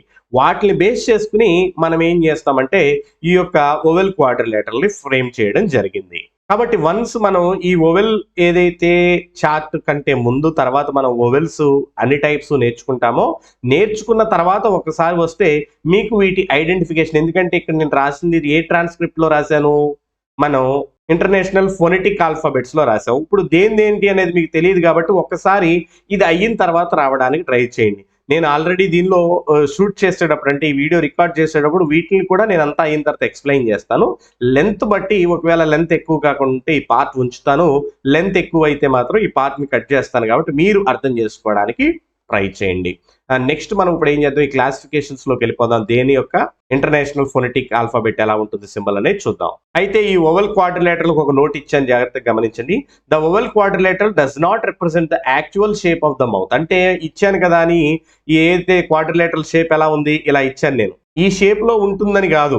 అయితే ఆ డయాగ్రామ్ ఏంటి అంటే ఈ టంగ్ యొక్క పొజిషన్ అర్థం చేసుకోవడానికి ఇచ్చాను. కాబట్టి ముందు చూద్దాం. Vowels are classified mainly according to the height of the tongue. అంటే ఈ ఓవెల్స్ అనేది ముఖ్యంగా మనం ఎలా క్లాసిఫై చేసామంటే టంగ్ యొక్క బారు, అంటే మాట్లాడేటప్పుడు దాని యొక్క బారు ఎంత పెడుతున్నాం, the position of the tongue అంటే దాని యొక్క పొజిషన్ ఫ్రంట్ లో ఉంచుతున్నామా, సెంట్రల్ పొజిషన్ లో ఉంచుతున్నామా, వెనక్కి బాగా తీసుకువెళ్తున్నామా అన్న దాని మీద. అలాగే the shape of the lips అంటే ఈ యొక్క పెదాలు ఏవైతే ఉంటాయో ఇవి రౌండెడ్ గా ఉంచుతున్నామా, అన్రౌండెడ్ గా ఉంచుతున్నామా మాట్లాడేటప్పుడు అన్న దాన్ని బేస్ చేసుకుని ఓవెల్స్ అనేవి మనకి ఫామ్ చేయడం జరిగింది. ఇప్పుడు ఒకసారి ఆ పిక్చర్ చూస్తే మీకు అర్థమవుతుంది. ఇదిగో ఇదిగోండి కొన్నేమో ఫ్రంట్ పార్ట్ లోకి మనకి ఇవ్వడం జరిగింది, కొన్నేమో సెంట్రల్ పార్ట్ లో టంగ్ కనుక ఉంచితే ఎలా ఏం ప్రొడ్యూస్ అవుతుంది అనేది, అలాగే బ్యాక్ పార్ట్ లో కనుక తీసుకెళ్తే ఏమవుతుంది అనేది, అలాగే దీనితో పాటు ఫ్రంట్ ప్లస్ క్లోజ్ పార్ట్ లో ఉంటే ఏంటి, ఫ్రంట్ తో పాటే క్లోజ్ మిడ్ లో కనుక ఉంచితే హైట్ ఎలా ఉంటుంది, అలాగే ఫ్రంట్ తో పాటు ఓపెన్ మిడ్ పొజిషన్ లో ఉంచితే ఎలాగా, ఫ్రంట్ తో పాటు ఓపెన్ గా ఉంచితే ఏం ఫామ్ అవుతుంది అనేది, ఇలా ప్రతిదీ ఫ్రంట్ లో సెంటర్ లో బ్యాక్ లో కూడా ఇవ్వడం జరిగింది. ఒకవేళ కన్ఫ్యూజన్ ఉందనుకోండి దీని గురించి అసలు ఏమీ ఆలోచించొద్దు, వదిలేసేయండి. ఇప్పుడు చూడండి దీనిలో మనం నేర్చుకోవాల్సింది మరొక ముఖ్యమైనది గుర్తుపెట్టుకోవాల్సింది ఏంటి అంటే, ఇది నేను మీకు నోట్స్ ఇచ్చేటప్పుడు కంపల్సరీ ఇది నోట్ అనేది కంపల్సరీ ఈ ష్వా ఏదైతే ఉందో దీన్ని మీకు వేరే కలర్లు ఇవ్వడానికి ట్రై చేస్తాను, జాగ్రత్త గుర్తుపెట్టుకోండి. దీని యొక్క ఫొనెటిక్ సింబల్ అనేది ఇలా ఉంటుంది. అయితే ఇదేంటంటే schwa is the most common vowel sound in English and typically occurs in unstressed syllables. అయితే ఈ సిలబల్ ఏదైతే ఈ యొక్క ష్వా అనేది ఉంటుందో ఇది ఏంటి అంటే ఈ ఇంగ్లీష్ ఓవెల్లో కామన్ గా చాలా సార్లు రిపీట్ అయ్యేది, అయితే ఒక్కోసారి ఒక్కో రకంగా రిపీట్ చేస్తూ ఉంటాం. దీన్ని ఏమంటామంటే వన్ ఆఫ్ ద లేజియెస్ట్ అని పిలుస్తాం. ఏంటంటే లేజియెస్ట్ ఓవెల్ సౌండ్ అంటే ఏంటంటే పెద్దగా కష్టపడకుండా వచ్చేది ఈ సౌండ్, ఈ యొక్క శ్వా సౌండ్. ఇది ఎక్కడెక్కడ ఉపయోగిస్తాం అనేది తర్వాత క్లాస్ లో మనం దీనిలో మనం క్లియర్ గా చూద్దాం.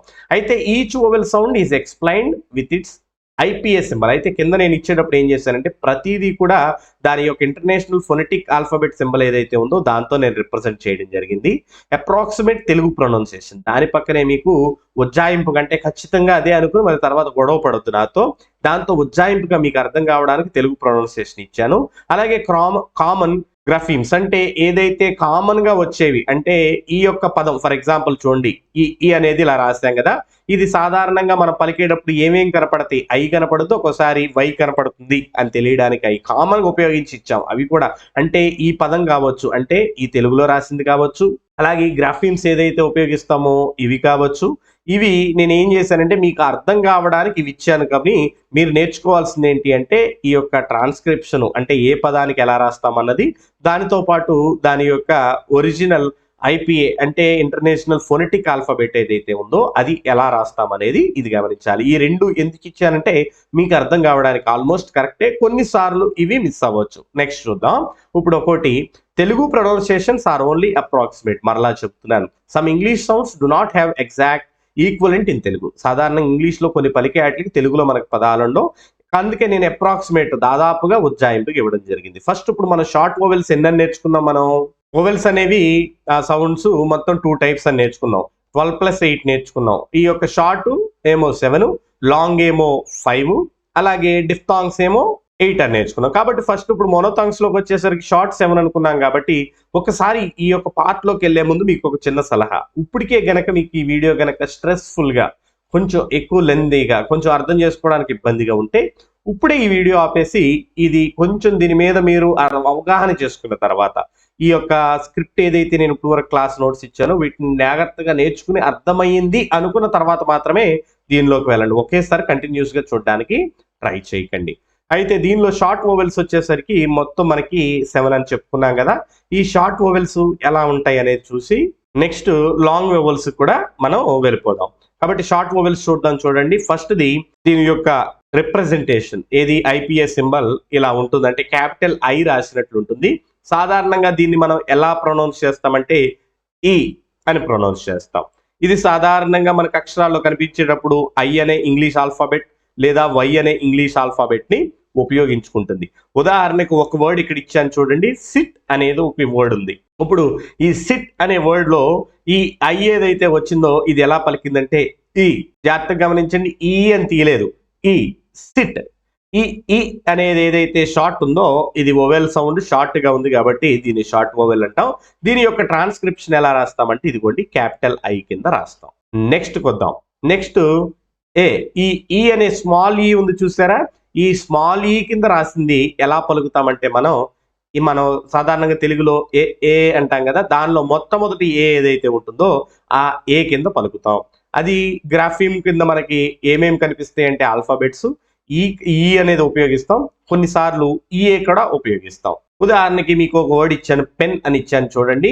ఈ పెన్ ఎలా పలికాం మనం, ఏ పెన్, పే, ఏ అంటే పా ప్లస్ ఏ వచ్చింది. మీకు అర్థం కావడానికి పి ప్లస్ ఏ తెలుగులో అర్థమవుతుందని చెప్తున్నాను. ఇలా ఏమవుతుంది మనకి పే అవుతుంది.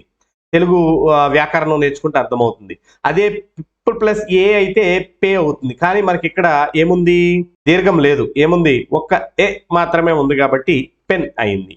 నెక్స్ట్ చూడండి, ఈ యొక్క సింబల్ ఏ ప్లస్ ఈ కింద మిక్స్ అయింది చూసారా, దీన్ని సాధారణంగా ఎలా అంటామంటే యా అని పలుకుతాం. సాధారణంగా ఇలాంటి చోటే ఇప్పుడు మీకు నిజంగా మీరు నా క్లాస్ కనుక ఇప్పుడు ఫాలో అయితే ఒక అనుమానం రావాలి, అదేంటి ఇది 2 రకాల శబ్దాలు ఉంది కదా అని. ఇది 2 రకాల, ఒక శబ్దంలో స్టార్ట్ అయ్యి ఇంకో శబ్దం రాలా, ఇక్కడ ఒకే ఒక శబ్దం అలా కంటిన్యూ అయిపోయింది యా. కాబట్టి జాగ్రత్త చూడండి, ఇప్పుడు ఏ అనేది ఉపయోగిస్తాం ఎక్కువ దీనిలో. మనకి ఎగ్జాంపుల్ క్యాట్, క్యాట్ లో ఎలా ఉపయోగించాం మనం చెప్పండి, యా వచ్చింది, ఎలా రాస్తాం సాధారణంగా చూడండి, క్యాట్ ఇలా రాస్తాం కదా. చూడండి ఇప్పుడు కా, ఈ యొక్క నేను విభజించింది ఎందుకంటే మీకు అర్థం కావడానికి.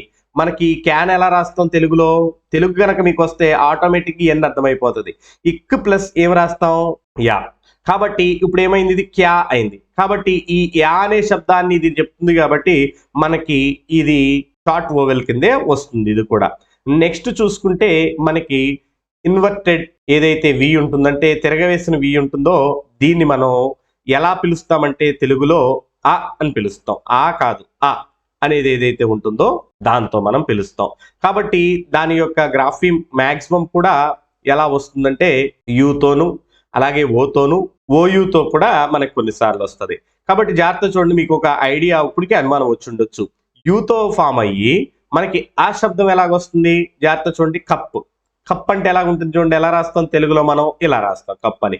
ఇప్పుడు ఈ కాని మనం ఎలా విభజిస్తాం చెప్పండి, ఇక్ ప్లస్ ఆ, అంతే కదా. మనకి ఇప్పుడు ఈ ఆ అనే శబ్దం ఎక్కడి నుంచి వచ్చింది మనకి కప్ లో, ఇదిగోండి ఈ ఇన్వర్టెడ్ వి, దీన్ని ఇలా రిప్రజెంట్ చేస్తాం. హోప్ యూ అండర్స్టాండ్, మీకు అందరికి అర్థమవుతుంది అనుకుంటున్నాను.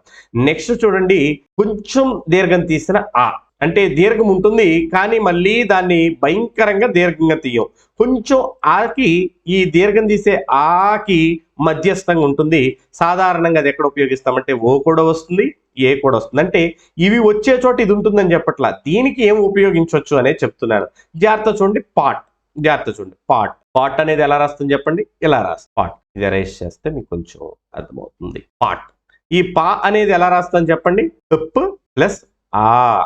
కాబట్టి ఇది కాకపోతే మరి పా అని పిలము, పా అంటే ఈ ఆనే కొంచెం ఏమవుతుంది దీర్ఘం కింద రెండో ఆ కింద వెళ్తుంది. కాబట్టి దాన్ని మనం ఎలా రాస్తామంటే ఈ యొక్క ఏని కొంచెం ఇటు తిప్పినట్టు. జాగ్రత్తగా గమనించి, కొంచెం కష్టమైన టాపికే, జాగ్రత్తగా అర్థం చేసుకోండి. అందుకే మీకు తెలుగును బేస్ చేసుకుని చెప్పడానికి ట్రై చేస్తున్నాను. అంటే ఇంగ్లీష్ మీద అవగాహన లేకపోయినా తెలుగు ద్వారా అర్థమైపోలాగా. నెక్స్ట్ చూడండి, ఉ అనేది ఏదైతే ఉందో అది ఎలా వస్తుంది అంటే ఈ యొక్క ఓం సింబల్ కొంచెం మనం తిరగేసినట్టు. ఇది కూడా జాగ్రత్త చూడండి, ఎలాగా ఇప్పుడు పుట్ అనే వర్డ్ ఉంది, ఎలా రాస్తాం మనం, పుట్.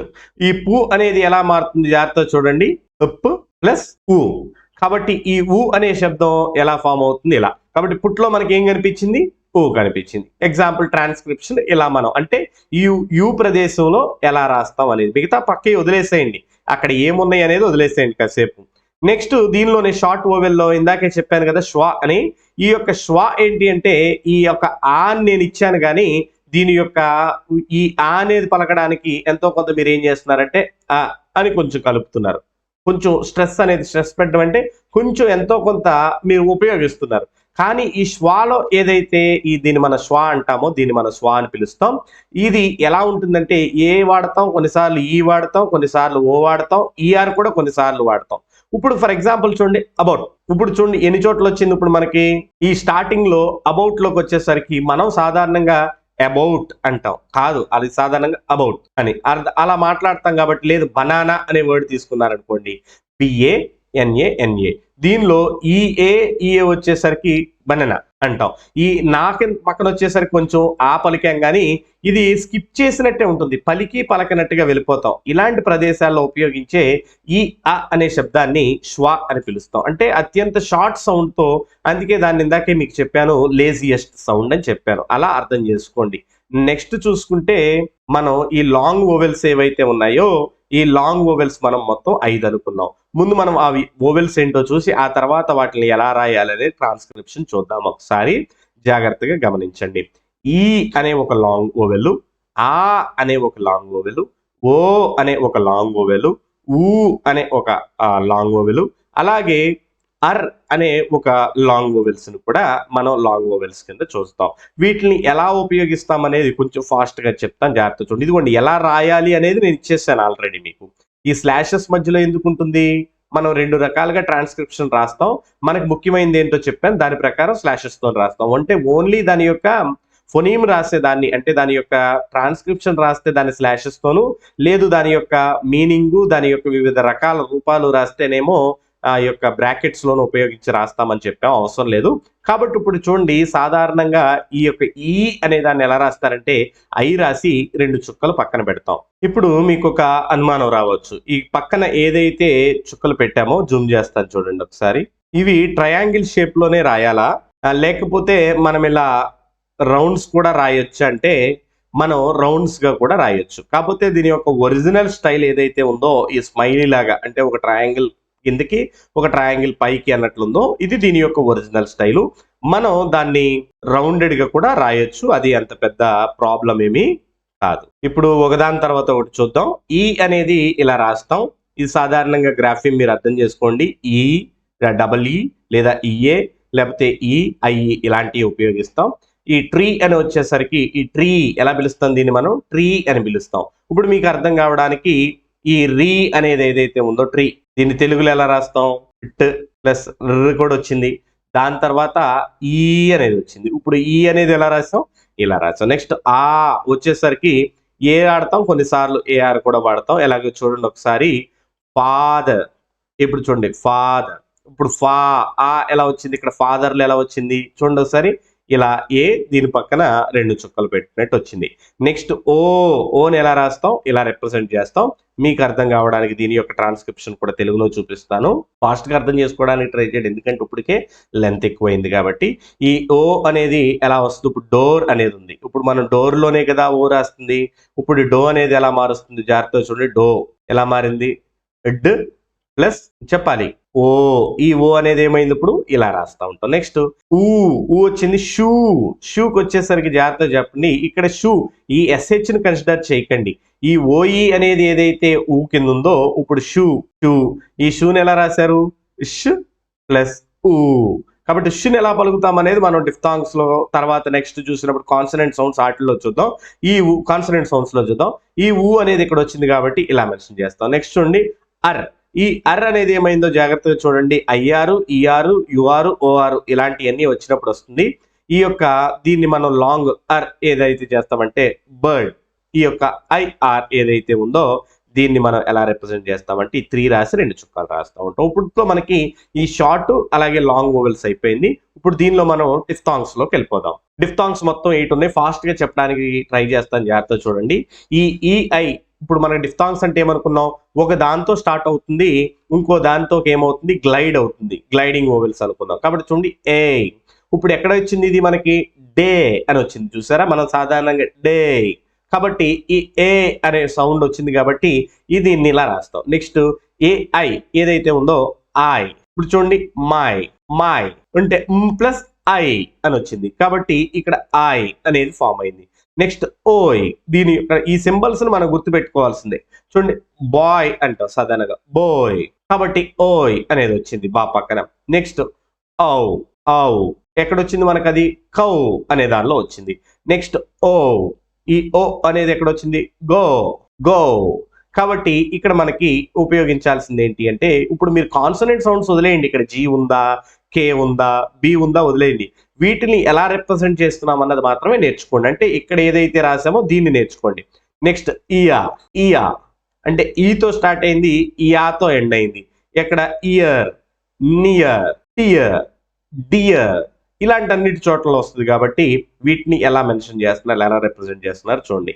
నెక్స్ట్ ఏయా, హెయిర్, హెయిర్ ఇలాంటివన్నీ కూడా ఏదైతే ఉంటుందో ఇది మనకి ఏయా అనే శబ్దంతో వస్తుంది. వీటిని ఎలా ఉపయోగించాలి చూడండి. హెచ్ అనే కాన్సనెంట్ సౌండ్ వదిలేయండి, ఇయా ఎలా ఉపయోగించాం. నెక్స్ట్ ఉవా, ఉవా ఎక్కడ వస్తుంది మనకి, టూర్, టూర్ లో ఎలా వచ్చింది, టూర్, టూర్ అంటే ఈ ఆర్ అనే శబ్దం ఆఖరిలో మనకి ఉంటుంది కాబట్టి ఇది ఆటోమేటిక్ గా టీ అనే కాన్సనెంట్ సౌండ్ తర్వాత ఉవా అలా ఫామ్ అయింది అనమాట. నెక్స్ట్ వచ్చేసరికి కాన్సనెంట్ సౌండ్స్ లోకి వెళ్ళిపోదాం. Consonants are speech sounds produced by partially or completely obstructing the air flow in the vocal tract. అంటే కొద్దిగా పాక్షికంగా కానీ లేదా సంపూర్ణంగా కానీ ఈ యొక్క ఏదైతే గాలి బయటకు వస్తుందో దాన్ని ఆప్ చేయడానికి ప్రయత్నిస్తే ఫామ్ అయ్యే వాటిని కాన్సనెంట్స్ అంటారు. వీటిలో మనకి ఎన్ని రకాలు ఉన్నాయో చూసి ఆ తర్వాత unlike vowels, consonants are produced with some degree of obstruction to the air flow and usually occur before or after vowel sounds. అంటే వోవెల్ సౌండ్స్ ఫామ్ అయిన తర్వాత కానీ లేదా వోవెల్ సౌండ్స్ కంటే ముందు కానీ కొన్నిసార్లు ఈ యొక్క కాన్సనెంట్స్ ఫామ్ అవుతాయి. దీనిలో మనం గుర్తుపెట్టుకోవాల్సింది ఏంటి అంటే దానిలో డిగ్రీ ఆఫ్ అబ్స్ట్రక్షన్ ఉంటుంది. అంటే కొంచెం భారీగా కావచ్చు లేదా పాక్షికంగా కావచ్చు, దాన్ని ఆపడానికి ప్రయత్నిస్తాం. క్లాసిఫికేషన్ చూసుకుంటే ఇంగ్లీష్ హ్యాస్ 24 కాన్సనెంట్ సౌండ్స్. ఇందాక ఎన్ని వచ్చినాయి మనకి? 20 వచ్చినాయి. ఏంటి ఈ వోవెల్ సౌండ్స్ ఎన్ని వచ్చినాయి మనకి? 20 వచ్చినాయి. ఇప్పుడు దీనిలో ఏమొచ్చినాయి? 24 వచ్చినాయి. మొత్తం ఎన్నని చెప్పాను నేను? 44 అని చెప్పాను. సరిపోయినాయి. ఈ 20 ఎలా స్ప్లిట్ అయినాయి అర్థం చేసుకోవడానికి చెప్తున్నాను మీకు. 12 ప్లస్ 8 కింద స్ప్లిట్ అయినాయి. ఈ 12 మళ్ళీ ఎలా స్ప్లిట్ అయినాయి? 7 ప్లస్ 5 కింద స్ప్లిట్ అయినాయి. ఈ యొక్క స్ట్రక్చర్ అనేది ఎప్పుడు కూడా గుర్తుపెట్టుకోవడానికి ట్రై చేయండి. కాబట్టి ఇప్పుడు మనం దీనిలోకి మెయిన్గా వెళ్ళిపోదాం. ఈ 24 అనేవి దేని ప్రకారం విభజించబడి అంటే classified according to their place of articulation and manner of articulation. మీకు ఇదివరకే నేను ఎక్స్ప్లెయిన్ చేశాను. ప్లేస్ ఆఫ్ ఆర్టికులేషన్ అంటే ఏ ప్రదేశంలో ఆర్టికులేషన్ జరుగుతుంది, అలాగే మ్యానర్ ఎలా అవుతుంది, నాలిక ఇటువైపు వస్తుంది, సగం ఉంటుందా పూర్తిగా ఉంటుందా, ఈ యొక్క మేనర్ ని బట్టి కూడా ఉంటుంది. కాబట్టి వీటిని ఎన్ని రకాలుగా విభజించామంటే ఫస్ట్ ది ప్లాసివ్స్ లేదా స్టాప్స్. ఇవి మొత్తం ఎన్ని ఉన్నాయంటే 6 ప్లస్ నెక్స్ట్ ఫ్రికేటివ్స్ ఇవేమో 2 ఉన్నాయి. అంటే అవి ఏంటి మన తర్వాత చూద్దాం. ఫ్రికేటివ్స్ 9 ఉన్నాయి. నెక్స్ట్ నాసల్స్ 3 ఉన్నాయి. నెక్స్ట్ లాటరల్ 1 ఉంది. అలాగే నెక్స్ట్ వచ్చేసరికి అప్రాక్సిమేట్స్ ఎన్ని ఉన్నాయి? 3 ఉన్నాయి. ఆటోమేటిక్గా 6 ప్లస్ 2 8 17 20 24. మొదటిది ప్లాసివ్స్ లేదా stops. Complete closure followed by a sudden release of air. అంటే ఏంటంటే మూసినట్టు గట్టిగా నొక్కిపట్టి ఒకేసారి గాలి వదులుతాం. వాటిని ప్లాసివ్స్ అంటాం. మొత్తం 6 రకాలు ఉంటాయి. నెక్స్ట్ ఎఫ్రికేటివ్స్ అంటే a speech sound produced by a plosive immediately followed by a fricative. అంటే ఇది అర్థం కావాలంటే ఫ్రికేటివ్ గురించి చూసి మళ్ళీ పైకి వద్దాం. ఫ్రికేటివ్స్ అంటే ఏంటంటే air escapes through a narrow passage causing friction. అంటే ఒక నారో ప్యాసేజ్ అంటే సన్నని ద్వారం క్రియేట్ చేసి ఆగిపోయే గాలిని ఆ సన్నని ద్వారం కూడా పంపించే వాటిని ఫ్రికేటివ్స్ అంటారు. ఇప్పుడు ఎఫ్రికేటివ్స్ అంటే ఏంటో చూద్దాం. A speech sound produced by a plosive immediately followed by a fricative. అంటే దీని యొక్క ప్రారంభం ఎలా ఉంటుందంటే ప్లాసివ్ లాగా ప్రారంభించబడి ఫ్రికేటివ్ లాగా ఎండ్ అయితే దాన్ని ఏమంటామంటే ఎఫ్రికేట్ అంటాం. నెక్స్ట్ చూసుకుంటే నాసల్స్ అంటే the oral passage is blocked. అంటే ఈ నోటిది ఏదైతే పాసేజ్ ఉంటుందో అది బ్లాక్ చేసేసి and air escapes through the nose. అంటే ఈ యొక్క ముక్కు ద్వారా ఏదైతే మనం పలుకుతామో వాటిని మనం నాజల్స్ అంటాం. లాటరల్ వచ్చేసరికి ఒకే ఒకటి ఉంటుంది. Air escapes around the sides of the tongue. అంటే ఈ నాలుక యొక్క సైడ్ భాగాలు అంటే ఇరువైపులు ఏదైతే ఉంటుందో ఆ భాగాల నుంచి గాలి గనక తప్పించుకుంటా పోతే దాన్ని మనం లాటరల్ అంటాం. నెక్స్ట్ మిగిలింది ఒకే ఒకటి 3 అప్రాక్సిమేట్స్. అంటే ఏంటంటే articulators approach each other but do not touch completely. అంటే ఏంటంటే ఫ్రిక్షన్లెస్ గ్లైడ్ అంటే ఏమనుకున్నాం? ఒక దాని నుంచి ఇంకో దానిలోకి వెళ్తుంది అనుకున్నాం కదా. అయితే ఇప్పుడు ఏమవుతుందంటే ఆర్టికులేటర్స్ అంటే ఏంటంటే మాట్లాడే ఆర్గాన్స్ ఏదైతే ఉపయోగించే ఆర్గాన్స్ ఉంటాయో అవి ఒకదానితో ఒకటి దగ్గరికి వచ్చేసినట్టు అనిపిస్తాయి కానీ పూర్తిగా టచ్ అవ్వవు ఒకదానికొకటి. వాటిని ఏమంటామంటే అప్రాక్సిమేట్స్ అంటాం. కాబట్టి ఇప్పుడు వాటిని క్లియర్ గా చూద్దాం. ఈ కిందవి నేను ఏదైతే ఎక్స్ప్లెయిన్ చేస్తానో అవి చూసిన తర్వాత ఈ చార్ట్ చూడండి. అప్పుడు ఏది ప్లాసివ్ లో ఏది ఏంటి అంటే ప్లేస్ ఆఫ్ ఆర్టికులేషన్ డెంటలా లేకపోతే బైలాబియల్లా ఎల్వెలారా లేకపోతే వెలారా అనేది ఈ నేసల్లో వచ్చేసరికి 3 ఉన్నాయి అనుకున్నాం కదా. ఆ 3 ఎలా రిప్రజెంట్ అవుతాయి? ఈ లాటరల్ అప్రాక్సిమేట్ ఏదైతే ఒకటే ఉంటుందో అది ఎల్వెలార్ లో ఉంది, ప్రాబ్లం లేదు. ఇలాంటివి ఏది ఎక్కడ ఉంటుంది ప్లేసేజ్ అనేది ప్లేస్మెంట్ అనేది మీకు అర్థమవుతుంది. ఈ యొక్క చార్ట్ అనేది తర్వాత చూడడానికి ట్రై చేయండి. నెక్స్ట్ చూడండి. Each consonant sound is explained with IPA symbol. ఇందాకలాగానే సింబల్, అదేవిధంగా approximate Telugu pronunciation, common graphemes, example words, phonetic transcription అన్ని కల్పించాను. ఇప్పుడు జాగ్రత్తగా దీనిలో గమనించండి. మీరు ఈ యొక్క కాన్సనెంట్ సౌండ్ తో పాటు ఇంతకు ముందు మనం నేర్చుకున్న ఏదైతే వొవెల్ ట్రాన్స్క్రిప్షన్ ఉంటుందో దాన్ని కూడా దీనిలో చక్కగా మ్యాచ్ చేసుకోండి. ప్లాసివ్స్ మొత్తం 6 అనుకున్నాం కదా. ప్లాసివ్స్ ఏంటో చూడండి. ఫ గాలి ఆగి వచ్చింది, ఫ ఫ గాలి ఆగి నాలుగుతో వచ్చింది, ఠ ఖ ఘ. ఇప్పుడు చూడండి గాలి ఆగినట్టే ఆగి ఒకేసారి రిలీజ్ అయింది. వీటిని మనం ప్లాసివ్స్ అంటాం. కాబట్టి వీటిని ఎలా మెన్షన్ చేస్తామంటే పాని పీతోను, బాని బీతోను, టాని టీతోను, డాని డీతోను, ఖాని కేతోను, గాని జీతోను. కొంచెం ఈజీగానే ఉంటాయి గుర్తుపెట్టుకోవడానికి ప్లాసివ్స్ ఆర్ కూడా. కాబట్టి ఇవి గ్రాఫిమ్స్ అనేవి కొన్నిసార్లు పి ఉపయోగిస్తాం, కొన్నిసార్లు డబుల్ పి ఉపయోగిస్తాం, బి ఉపయోగిస్తాం, డబుల్ బి ఉపయోగిస్తాం, టీ డబుల్ టీ, కొన్నిసార్లు ఈడి అనేది కూడా ఉపయోగిస్తాం ఆ శబ్దం రావడానికి, కొన్నిసార్లు డి డబల్ డి, సి ఉపయోగిస్తాం, కాకి కే ఉపయోగిస్తాం, సికే ఉపయోగిస్తాం, కొన్నిసార్లు సిహెచ్ కూడా ఉపయోగిస్తాం. కాబట్టి ఈ గాకు వచ్చేసరికి జీ డబల్ జీ కూడా ఉపయోగిస్తాం. వీటిని చూడండి, ఇప్పుడు ఒకసారి పెన్ అనేది ఉంది. ఈ పెన్ పలికేటప్పుడు పే అని పలికింది, దీన్ని ఎలా రాస్తాం? ఈ యొక్క పీని రాసాం, అలాగే ఈ ఆల్రెడీ మనం నేర్చుకున్నాం ఏ, కాబట్టి ఈ కూడా రాసాం. ఎన్ కాసేపు పక్కన పెట్టండి, తర్వాత చూద్దాం. అలాగే ఈ యొక్క బ్యాట్ కూడా చూడండి, బా, ఈ యొక్క బాకి ఇది ఉపయోగించాం. నెక్స్ట్ యా వచ్చింది, బ్యాట్ బ్యాట్, యా వచ్చింది కాబట్టి ఇందాక యా శబ్దం ఇక్కడ ఉపయోగించాం, అది గమనించండి. నెక్స్ట్ వచ్చేసరికి టా వచ్చేసరికి టీ వచ్చింది కాబట్టి టీ వచ్చింది. నెక్స్ట్ డాక్ వచ్చేసరికి డి రాసాం, ఆ అనేది వచ్చింది కాబట్టి ఈ సింబల్ రాసాం. నెక్స్ట్ కాకు వచ్చేసరికి కే రాసాం, అలాగే గాకు వచ్చేసరికి జీ యాస్టీస్ గా రాసేసాం. కాబట్టి ఈ జీ అనేది కొంచెం పెద్దగా రాస్తాం, అది ఒకటి గమనించండి. నెక్స్ట్ అఫ్రికేట్స్ అంటే ఏం నేర్చుకున్నాం? ప్లాసివ్ లాగా మొదలయ్యి ఏమవ్వాలి? ఫ్రికేటివ్ లాగా ఎండ్ అవ్వాలి. ఇప్పుడు చూడండి, చ చ చ అంటే ఒకేసారి ఆపి మాట్లాడుతున్నట్టు మాట్లాడుతున్నాం కానీ ఎండింగ్ వచ్చేసరికి మళ్ళీ ఫ్రికేటివ్ లాగా స్టార్ట్ అయింది. కాబట్టి ఈ చాకి ఎలా రాస్తామంటే జాగ్రత్తగా గమనించండి. ఈ టీ స్టార్ట్ చేస్తాం, టీ స్టార్ట్ చేసి దాని పక్కన చక్కగా ఇలా సింబల్ పెడతాం, అది ఆటోమేటిక్ గా చా అయిపోద్ది. ఇది కూడా ఈజీనే గుర్తుపెట్టుకోవడం. నెక్స్ట్ జాక్ వచ్చేసరికి డి రాసి ఈ 3 అనే సింబల్ రాస్తాం, అది ఆటోమేటిక్ గా జా అయిపోద్ది. ఈ రెండు గుర్తుపెట్టుకోండి. చర్చ్ ఇలా రాస్తాం. నెక్స్ట్ జా, జడ్జ్ లో చూడండి ఒకసారి, జడ్జ్ జ, ఈ D3 మళ్ళీ ఫస్ట్ సారి కూడా వచ్చింది, జా ఇది వచ్చింది. అలా మనం మెయింటైన్ చేస్తూ ఉంటాం. నెక్స్ట్ ఫ్రికేటివ్స్ చూద్దాం. ఫ్రికేటివ్స్ మొత్తం 9, ఇవి జాగ్రత్తగా గుర్తుపెట్టుకోవాలి. కొన్ని ఏమో ఈజీగా అనిపిస్తాయి, కొన్ని ఏమో డిఫరెంట్ గా అనిపిస్తాయి. ఫాక్ వచ్చేసరికి మనకు అందరికి అలవాటు అయింది, ఎఫ్ వచ్చేస్తుంది. వాక్ వచ్చేసరికి మన అందరికి అలవాటు అయిందే, వా వచ్చేస్తుంది. నెక్స్ట్ సాక్ వచ్చేసరికి మనకు అందరికి అలవాటు అయిందే, ఎస్ వచ్చేస్తుంది. ఇజ్కి వచ్చేసరికి మనందరం జే అనుకుంటాం కానీ జెడ్ వస్తుంది, అది కూడా గుర్తుపెట్టుకోవచ్చు. నెక్స్ట్ వచ్చేసరికి జాగ్రత్తగా గమనించండి, హాక్ వచ్చేసరికి కూడా మనం యాజ్ యూజువల్ గా హెచ్ ఉపయోగిస్తాం. ఇప్పుడు డిఫరెంట్ గా వచ్చింది ఏదో చూడండి, థా ఏదైతే తా ఒత్తు థా ఉంటుందో దానికి ఇలా రాస్తాం. నెక్స్ట్ ధా ఏదైతే ఉంటుందో దానికి మనం ఇలా ఈ సింబల్ రాస్తూ ఉంటాం. అంటే డిఫరెంట్గా ఉన్నాయి, పక్కన నేను మెన్షన్ చేస్తున్నాను. చాక్ వచ్చేసరికి మనం ఇందాక చాలా ఏదైతే టీ రాసి ఇలా రాసామో ఇప్పుడు దీనికి వచ్చేసరికి ఒక్క ఇది మాత్రమే వస్తుంది, అది షా. కాబట్టి గుర్తుపెట్టుకోండి, ఎప్పుడన్నా టీ లేకుండా ఇది కనపడితే అది ఏమవుతుంది? షా అవుతుంది. కాబట్టి నెక్స్ట్ జ లేకపోతే ఒత్తు జాక్ కూడా జన్ వచ్చినప్పుడు ఏమవుతుంది అంటే ఈ 3 సింబల్ అనేది రాస్తాం. ఈ 3 సింబల్ అనేది ఇంతకు ముందు ఎక్కడ ఉపయోగించాం? జాలో ఉపయోగించాం. జాక్ ఎలా రాసాం? డి రాసి ఈ 3 సింబల్ ఇదిగోండి కిందకి ఇలా రాసాం. ఇప్పుడు వచ్చేసరికి డి లేదు, డి మిస్ అయింది అంటే ఏంటి? ఇక్కడ జ వచ్చింది. ఇందాక జాలోకేమో మనం డైరెక్ట్ గా డి పక్కన ఇది రాస్తే అంటే జ లేకపోతే ఒత్తు జాక్ కూడా జ ఏదైతే ఉందో ఇది సాధారణంగా మెజర్ అనే సౌండ్ లో ఉపయోగిస్తాం. వాటికి మనం ఇక్కడ ఉపయోగిస్తూ ఉంటాం. ఎందుకని చూడండి ఒకసారి, మెజర్ అర్ అనేది వచ్చింది, ఆఖరిలో మళ్ళీ ఈ సింబల్ రాసాం. నెక్స్ట్ ఇవి గుర్తుపెట్టుకోవాలి ఫ్రికేటివ్స్, కొంచెం జాగ్రత్తగా ప్రాక్టీస్ చేయాల్సి ఉంటుంది. నెక్స్ట్ నాజల్స్ వచ్చేసరికి ఈ యొక్క ముక్కుతో పలికేవి మా, నా, ఇంగ్ అని ముక్కుతో మనం పలుకుతూ ఉంటాం. వీటికి వచ్చేసరికి మాకొచ్చేసరికి ఎంఏ ఉపయోగిస్తాం, నాకొచ్చేసరికి ఎన్ఏ ఉపయోగిస్తాం. ఈ ఇంగ్ ఏదైతే ఇంగ్ ఉంటుంది కదా, దీనికి మాత్రం ఈ సింబల్ ఉపయోగిస్తాం. కాబట్టి ఈ మాకి మ్యాన్ లో ఎలా ఉపయోగించాం చూడండి, నోలో ఎన్ ఎలా ఉపయోగించాం చూడండి.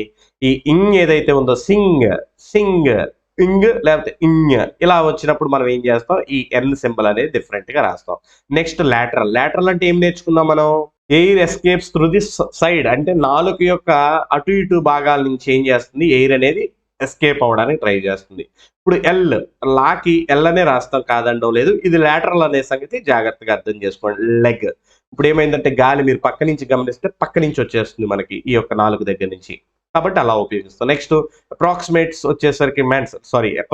వచ్చేసరికి మనకి యా, ఇది జాగ్రత్తగా గుర్తుపెట్టుకోండి. యాకి ఒక డిఫరెంట్ సింబల్ ఉపయోగిస్తాం. అలాగే వాక్ కూడా వి అనుకుంటాం మనం, ఈ యొక్క డబ్ల్యూని ఉపయోగిస్తాం. రాకి మాత్రం ఈ ఆర్ ఉపయోగిస్తాం కాబట్టి ప్రాబ్లం లేదు. వీటిని ఇలా ఉపయోగిస్తాం. ఇప్పుడు ఎస్ అనే సింబల్ ఉంది. యాకి ఎలా రాస్తాం? జా, అదే జే రాస్తాం. ఎస్ బాగానే ఉంది. అలాగే ఏ ఇలా రాస్తాం. కాబట్టి ఈ జెస్ అని కాకుండా ఇది ఎస్ అన్నట్టు లెక్క, ఇలా గుర్తుపెట్టుకోండి. అలాగే వెట్ అనేది ఉంది, అది కూడా ఇలాగే రాస్తాం. వ్యాన్ లో కూడా మనం ఏమని రాస్తాం? డబ్ల్యూ రాస్తాం. నెక్స్ట్ ఆర్ ఏదైతే రెడ్ ఉంది దానిలో ఆర్ కిందే ఉపయోగిస్తాం. కాబట్టి ఈ ట్రాన్స్క్రిప్ట్స్ జాగ్రత్తగా నేర్చుకున్నట్లయితే మనకి ఈజీగా ఉంటుంది. ఇప్పుడు ఏం చేస్తారంటే ఇవి నేర్చుకున్న తర్వాత మనకి చార్ట్ కోడ్ చెప్పాను కదా, ఈ చార్ట్ దగ్గరికి రండి. ఇప్పుడు ఈ చార్ట్ దగ్గరికి వచ్చిన తర్వాత ఇది ప, ఇది భ, ఇలా మనం ఏం చేస్తామంటే ఏది ఎక్కడ ఉపయోగిస్తాం అనేది నాసెల్, మా, నా, ఇలా ఈ మేనర్ ఆఫ్ ఆర్టికులేషన్ అనేది ప్లేస్ ఆఫ్ ఆర్టికులేషన్ లో ఎక్కడుందనేది ఇది హయ్యర్ లెవెల్ స్టడీ కాబట్టి మొత్తం అన్ని మీరు నేర్చుకున్న తర్వాత మాత్రమే ఈ పార్ట్కి రావడానికి ట్రై చేయండి. క్విక్ రివిజన్ ఒక్కసారి 1 minute లో చెప్తాను, మిస్ అవ్వకండి. ఈ వీడియో చాలా కష్టపడి చేయడం జరిగింది. మీకు గనక ఈ వీడియో నచ్చినట్లయితే ఇప్పుడే లైక్ చేసి కింద కామెంట్ చేయండి, సబ్స్క్రైబ్ చేసుకుని ఇతరులతో షేర్ చేయండి. ఒకసారి క్విక్ రివిజన్ చూద్దాం. లెటర్ అంటే a written symbol of the alphabet. Sound అంటే any audible vibration produced by a source. అలాగే స్పీచ్ సౌండ్ అంటే అది ఆ సౌండ్ స్పీచ్ లో ఉపయోగిస్తే అది స్పీచ్ సౌండ్ అంటాం.